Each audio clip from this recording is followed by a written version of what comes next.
Assalomu alaykum. Va alaykum assalom. Restoranimizga xush kelibsizlar. Nima buyurtma qilasizlar? Ukam, bugun mana shu qiz nima o'qasa qilsa hammasini olib kelaverasan. Puldan muammo yo'q. Xo'p, bo'ladi. Yaxshi o'tiribsizlarmi? Rahmat. Rahmat. Buyurtmanglar. Yana bir narsa buyurtma qilasizlarmi? Ya, bo'ldi ukam, ketur. Kerak bo'lsa o'zim chaqiraman. Oling. Qalay ovqatlar so'ra?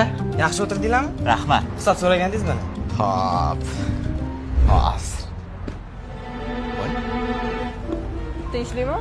Hamyonimni tushirib qo'yma, hamma pul o'sha yerda edi-yu. Nima qilaman endi? Menga qarang, yana bahona qilyapsizmi?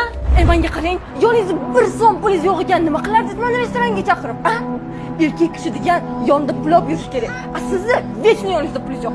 Короче, menga puli yo'q bola kerak emas. Tushundingizmi? Oramizni oching. Mayli aka, xab bo'lmang. Hozirgi qizlar hammasi o'zi shunaqa. Pulga o'ch.